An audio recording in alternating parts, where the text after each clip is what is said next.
It's a beautiful Saturday, and today it's time for another vlog. I am on the way to a farm. I'm very much excited to be out today. I'm gonna be meeting with one of my peers in aromatherapy. She's Lou, and meron kaming field trip today sa producer ng Hydrosol, local producer.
We're here checking the farm. And look at all those bamboo.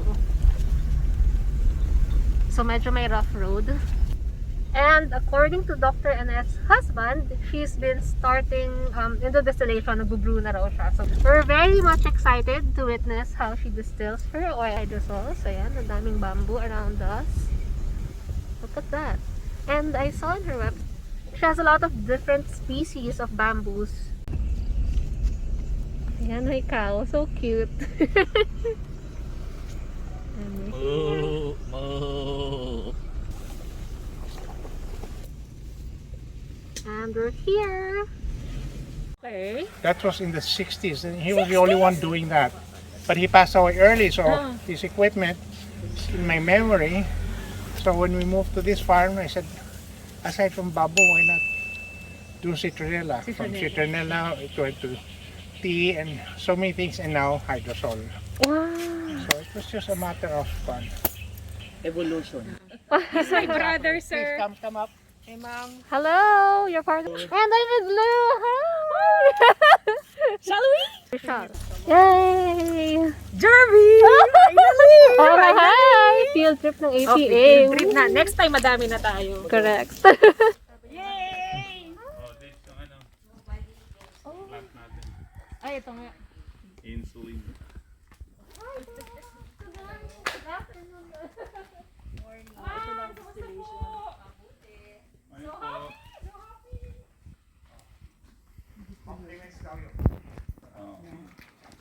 At 10 o'clock. Ah, okay.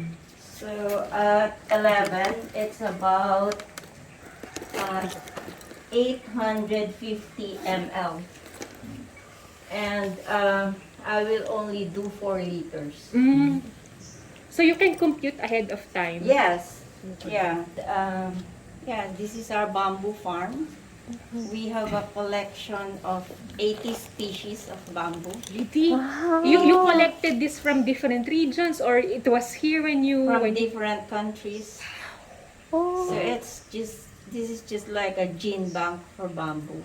Pero why bamboo, ma'am? Parang, did you really para bang have a special interest about bamboo? Or... Yes, because bamboo is the fastest growing plant in this planet.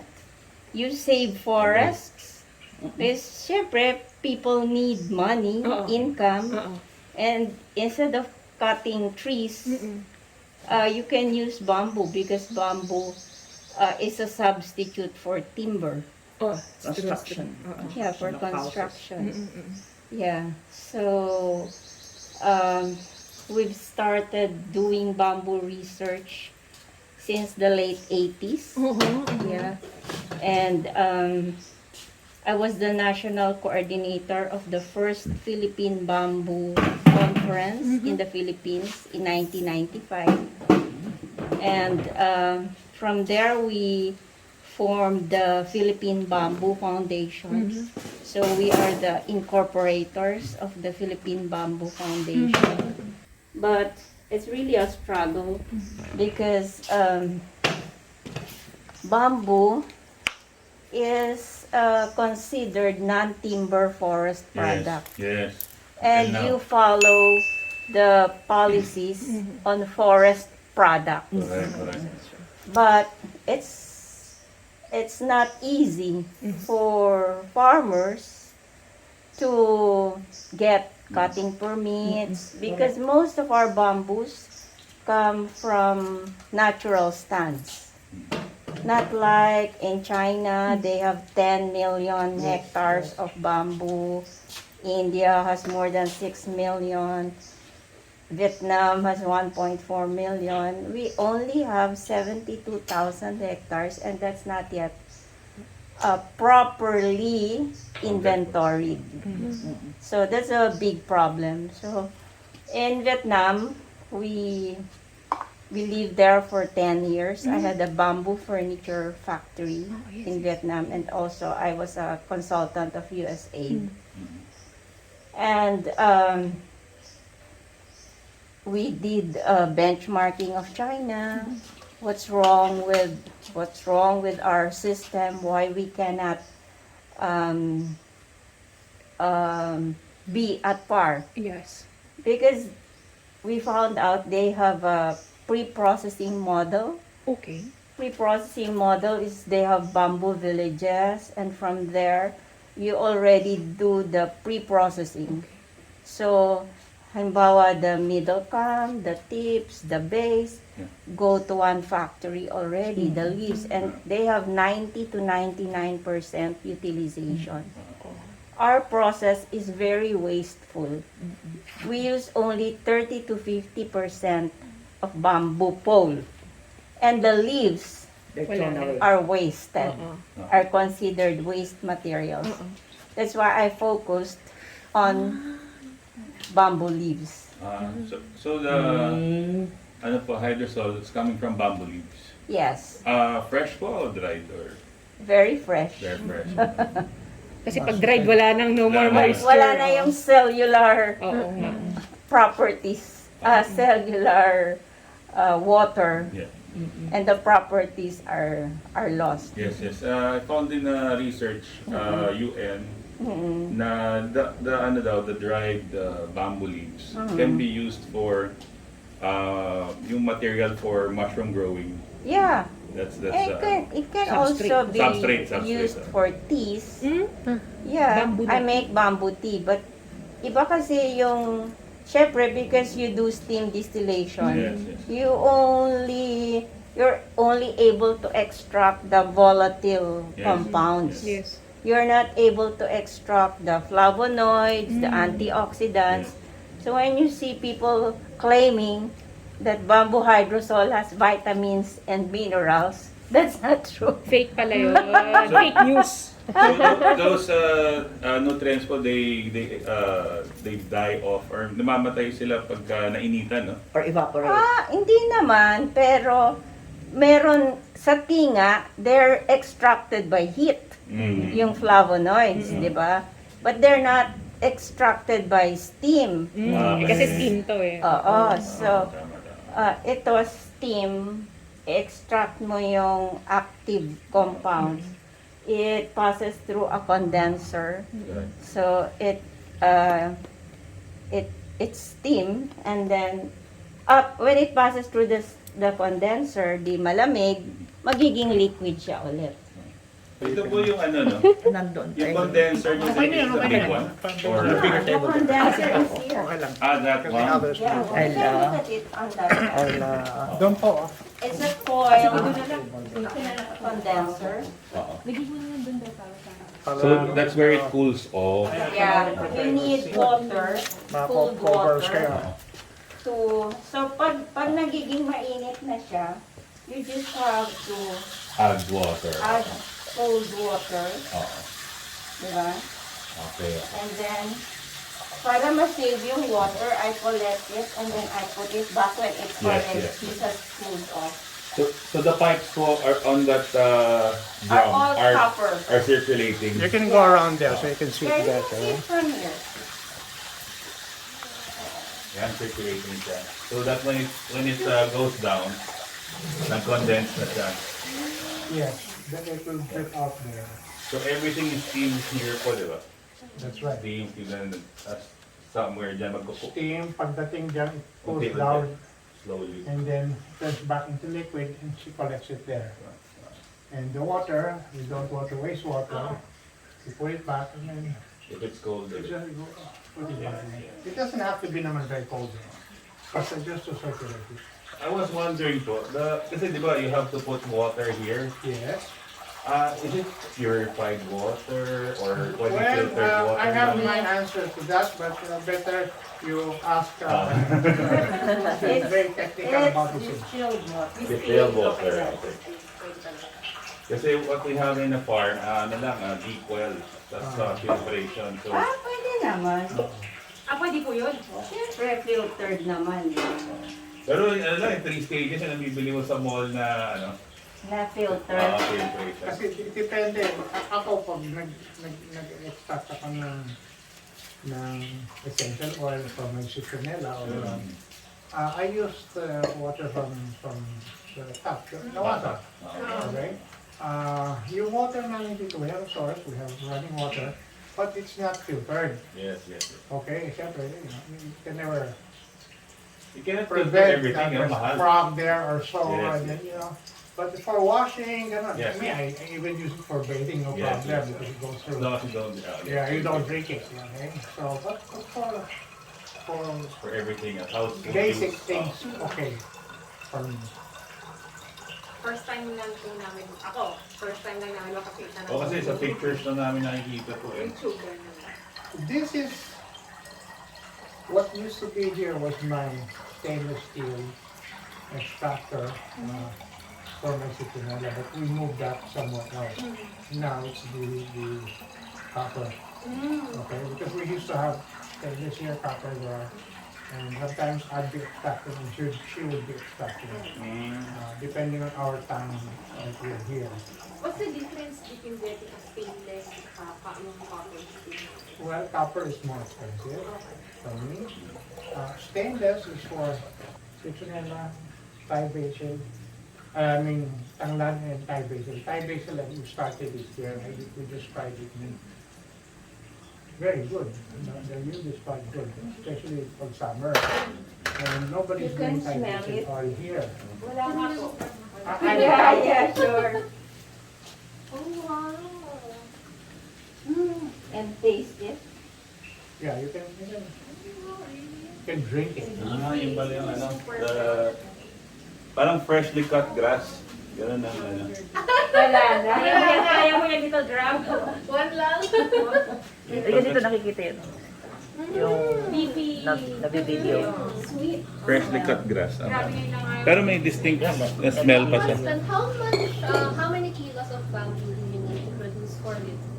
4. 4. 4 kilos to produce 4 liters? Wow, right Of leaves, of on. leaves. Relatively konti. Leaves yun, ha? Leaves. Puno Leaves, yan. oo. And to get those leaves po, parang itong mga leaves na to, do you have to get them at a certain time? Yes. Anong oras po yun? Maaga. Wala pa yung sun. Para may dew? Para nandun pa yung starch niya. Yung Pag walang sweetness niya. Ano pala yun? Hmm. Meron palang effect. So sa pag, if you get it sa hapon, parang wala. Ayaw nila usually sa Oh, hapon. pwede rin sa hapon, pero late afternoon. Basta wala yung sun. Wala yung okay siya. So mga ilang puno po yung for yung parang bawa, will this plant produce like 4 kilos? Parang is it easy for you to just get the leaves or? Yeah. It's not easy to do the laboratory analysis. Diba? Because you have 80, you need 80 lab analysis. Each species has different active compounds. So you cannot say that bamboo is bamboo and everything else is the same. Let Diba? me explain that. You know, if you, first I want to ask any of you, Do you know that there are many different kinds of bamboo? Yes, yes. Yes. You do. Hindi ko lang alam how many. Sa amin po, we have tinik. We are starting giant bamboo. May bayog. But that nobody buys that. Nobody Ah. buys bayog. Oo. Tapos meron pang Liku-liku kasi. meron pang dalawang species tayo. So around 4 or 5 sa amin. Okay, now, this is what I noticed for many years here in the Philippines. They will produce furniture Yes, yes. Furniture, yeah.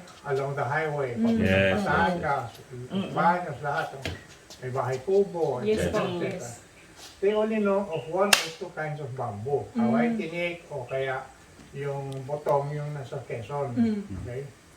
And it's really massive, big. They cut it not the right time, mabukbok, etc. etc. But many people don't know about, example, golden buho. Okay? Black bamboo, take a look there. Yes, yes. Oh, nice nga. So the black I bamboo, can when show you it's the drying, different species. it gets a bit brownish, It purplish. stays, it grows very early on, it's green, and then as it matures, it's black. Oo. And when you harvest, it stays black. See. Huwag mo lang ilalantad sa araw, makukupas masyado. Okay? And Nice. that one Black hardly, bamboo yan, no? Black hardly bamboo. gets bokbok. So anyway, yung Mahal to. tanong niya kanina about what kind of bamboo? Yes, yes. Okay, so that will depend on what is readily available in your area. Yes. If you're going to, whatever your plans are, okay? But like Annette said, whatever is you have and you want to turn into what it is you want, yun, yung mga GCMN analysis, etc., etc. She did it already. Actually, siya pa lang po yung na-meet namin na, no, Jerby, na may nagpa-GCMS ng hydrosol. Yung mga nakikita po namin online na nagbebenta, or yung mga na-meet namin na nagbebenta. Wala pa. Opo. Wala pang gumagawa na. Nagulat nga ako actually, sir, nung sabi niya na napatest niya, na sabi ko, wow, first time. And so, ano to, at least may mga matatanungan or may reference yung mga tao na it's possible. Ma'am, question lang sa setup kasi at the bottom, this is just all water. Resultak lang. The water depends on how much you will distill. Yes. If you fill it up with water, it will take you 4 hours, For hours to heat it up. Heat it up. Oo, Sayang yung gas sayang mo. gas mo. So, ano po ang ratio ng 4 kilos nyo of Leaves. leaves? Depende. So, Depende sa eyeball klase. estimate nyo na lang. Oo, depende Big sa deal to klase ng leaves. Oo. So hindi siya Hindi mini-measure? pareho-pareho yung boiling point niya. Mm-mm. Meron siyang differences. No. So that's the research part. Pero this is water po sa baba. Yeah, water. Tapos leaves dito sa Diba, gitna. water forms steam Yes, pag steam. uminit. Oo. Yung steam, yun yung dadaan dyan sa leaves, Sa leaves, para oo. mag-extract. Yes, yes. Tapos, lalabas siya Lalabas doon. doon. Okay. Dadaan siya sa condenser. Diba? Yes po. Paglabas niya, liquid na ulit. Ma'am, have you tried hydrodistillation as well for the Oh yes, this is designed for hydrodistillation right? and steam.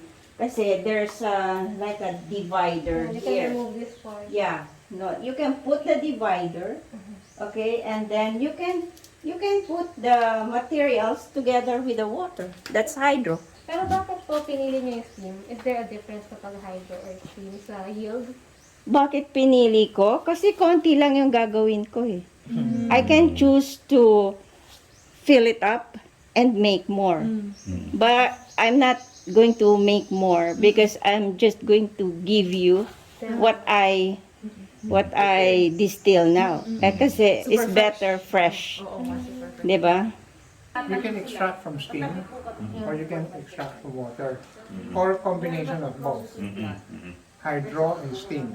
Now, this you can do hydro and steam. Just about anything you can do hydro and steam. Ngayon, halimbawa dito, gusto mo ng tubig lang. Wala na yung steam. You can take this out. Alisin mo to. Oo. This one, this part goes down there. And this change it. you remove this part and it goes down. Ah, So you're only boiling water. water and using Steam the agad. hydro method. Kung gusto mong Akala steam ko, lang, oo. ito is there. Yeah. But if you want to add combine hydro and steam, Has to be on. both you use. You have material here and you have material here. Yung bamboo man, pag ininom mo bamboo hydrosol, parang ano yung, yun din yung mga tinanong ng iba natin na parang ang usual tanong nila na, how many drops or ano yung, 15 ml is to 1 liter. oh, daily pwede. Yeah. 15 ml. Tapos, ano yung benefits ng bamboo hydrosol kapag in-ingest nung parang person? Parang may specific condition ba na helpful? Kasi sila? di ba, depende nga sa active compound. That's true. Yes, That's true. yes. Oo. Iba, dalawa pa lang yung na GCMS ko, Oo, di ba? ma'am, yes. Yung isa, yung green leaf volatiles, is good for stress and fatigue. Ano, candidates, Dr. kami Annette is guinea gonna be speaking sa AIA, so abangan nyo. We Kasi- can, I can give you a tour. That's a pole bamboo Ginagamit sa mga sa mga resort. as ornamental. Ayun, nakikita ko sa mga gates ng mga subdivisions, properties. So if this one is a hedge bamboo, it's a decorus. Ah, bamboo yan? And this Then- is a fern leaf bamboo. I'm sorry po? Fern leaf. Fern leaf. Parang fern yung leaves niya. You can go closer. You want to. Pero wala pong thorns yan, no? Wala pong thorns. Fern leaf na. Black bamboo, Java black bamboo. Ah, yeah, yeah. I have about Amateur, 7 no? species of black bamboo in the farm. Is this the one po na lumalaki yung parang nandun? Hindi, iba yun. Oh, Agrobiola ito na yung biggest niya. Bitin pa lang pa nung lalaki pa yan. Ganda. So this is bamboo. Hedge. Say hi. Say hi, ma'am. Your dog. Called, locally called puring. Makikita niyo yung pole niya, may white siya. Oo nga, no? Parang logo ng grass, me. Parang merong ganun. Eh, senior natin. Parang ano to, parang wonderland, parang set ng Madala ka nito, Jessica. Hiroshima. Oh, wow. It's pretty. Hiroshima. Local ba yan niya, ma'am? Or parang Galing from Japan. Pandan yun. Ang galing, no? Pandan, malaki pandan. So pretty. So, we're checking the bamboo farm of Dr. Annette.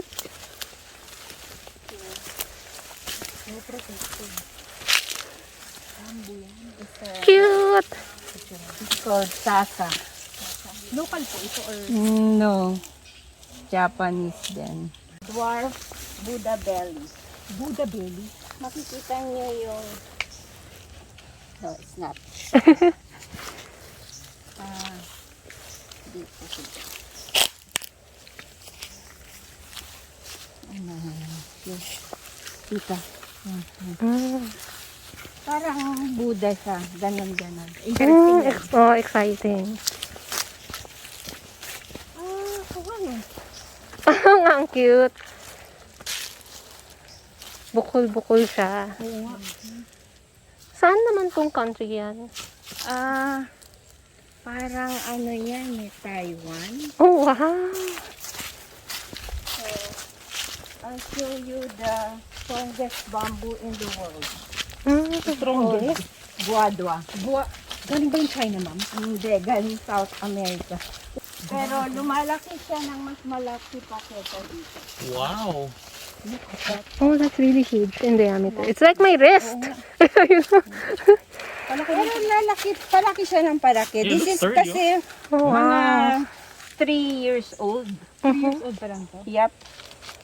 Look at the, ano, I didn't show you the giant bamboo.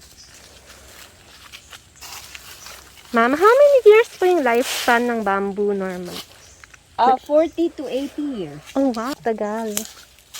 So this is Japanese timber bamboo. You can see the leaves are also variegated.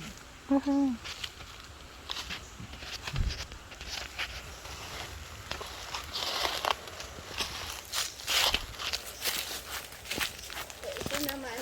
dry bamboo.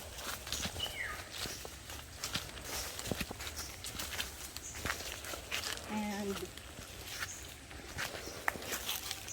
this one is a weeping bamboo. Yung Gumaganon maninipis. siya, tapos parang umiiyak. Para sa mga sawi.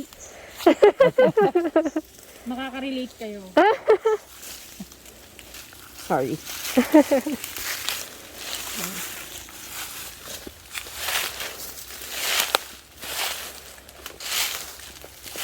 This is the Taiwanese bamboo also. Parang may United Nations ng Oo. bamboo. Oo nga. Galing. Wait, medyo jungle yata dito. Ay, yan. Ang tawag doon, Cleoblastus. The small one? Yeah, Mm. okay. Medyo madamo doon. Doon na lang tayo. This one is fall red. Ito po. Mhm. Yan, oh. Nagiging red po. Ay, Nagiging nga, red. Yun nga yung red. Yun. Nagiging red. Parang ganda nun ah. Pag at some point, pag lumaki po siya, magiging Oo. Kaya pag naarawan siya ng gusto. Ma'am, do you sell those po ba? Yeah. Mm. Lubay na for your Nueva Ecija thing. Multiplex. Hedge bamboo. May test mamaya.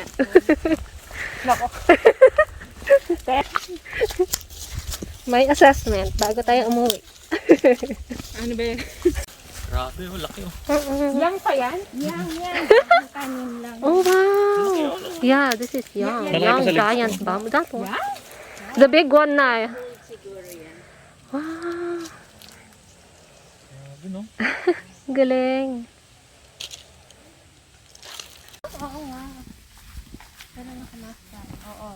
Wala na amoy.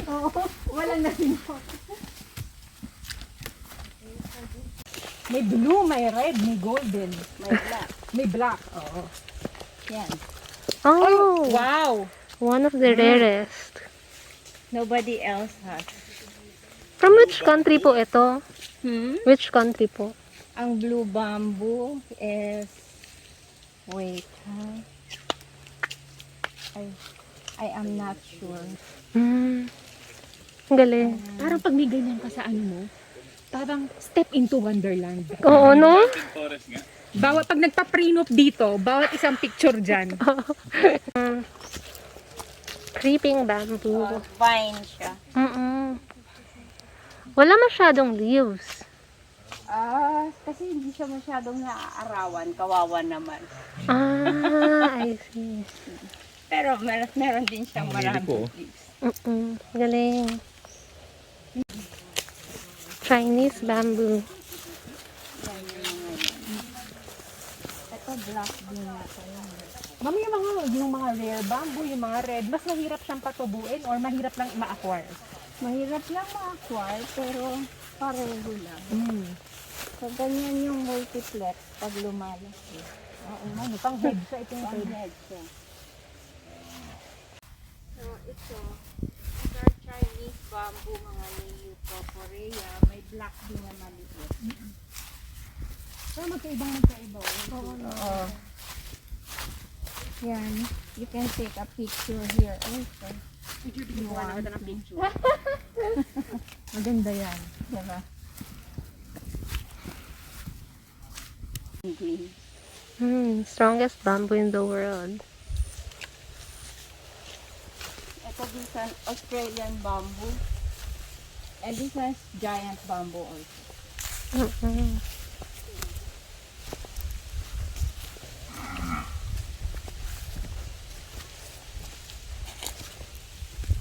Ma'am, since when ho kayo nag-start mag-distill ng mga bamboo products? Distillation. Mm-mm. Siguro mga, I think 4 years ago. Wow! Oo.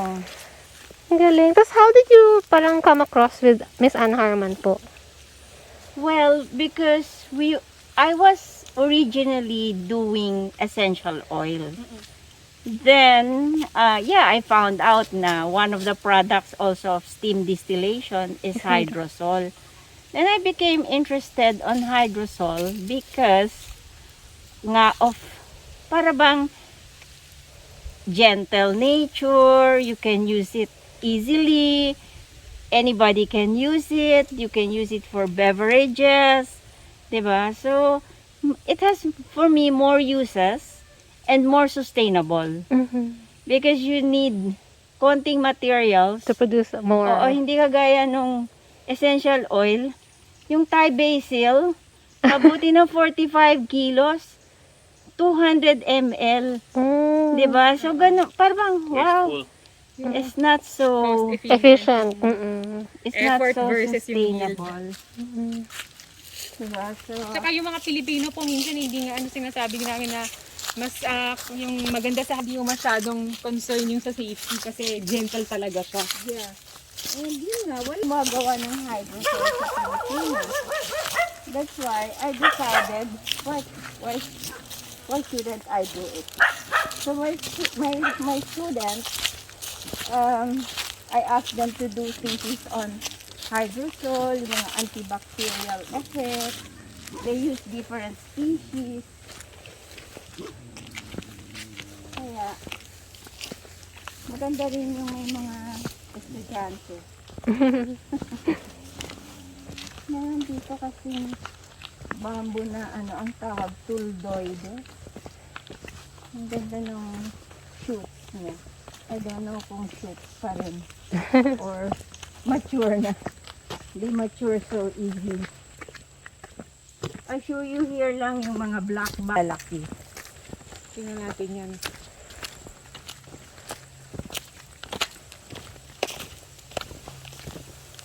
Naririnig mo talaga yung no? Oo. Lawis-wis kawayan. Yan, lawis-wis kawayan.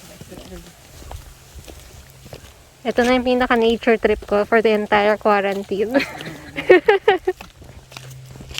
Parang sulit na sulit yung pag-iintay natin dahil Yan o, ang ganda-ganda ng Oh, ang laki! Oo, ang laki! Wow. Diba? At saka meron siyang ganong shape, Mm-mm. ibang klase. Wow. When it is apple green in color, ang ganda. Yung early stage. Mm-mm. Ngayon Apple nag-mature green na. ang Ganon, dun, ganon. Ganun no, apple green pa, nasa medyo taas ko. Ganda niya talaga. So pretty. Para siya may scarf.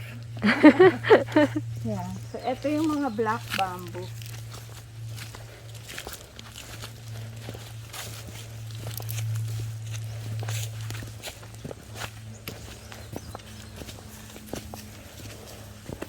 Siyempre, kawayan, tinik yan, di ba? Ito, puro black bamboo dito. Yan. Ganyan yung lumalaking black bamboo. Oo nga. Black na black. Dark na dark. Atrobiolacea. Iba yan dun sa black bamboo dun sa, Mm. right? So, halos lahat dito puro black bamboo. Mm. Okay? Yes po. So we can... Marami itong ibang klaseng bamboo pero andun po sa kabilang side. dami kong to. Anyway guys, thank you so much for watching. I hope you've enjoyed this video. Don't forget to hit subscribe and like this video if you've enjoyed it, and I'll see you in my next vlog. Bye!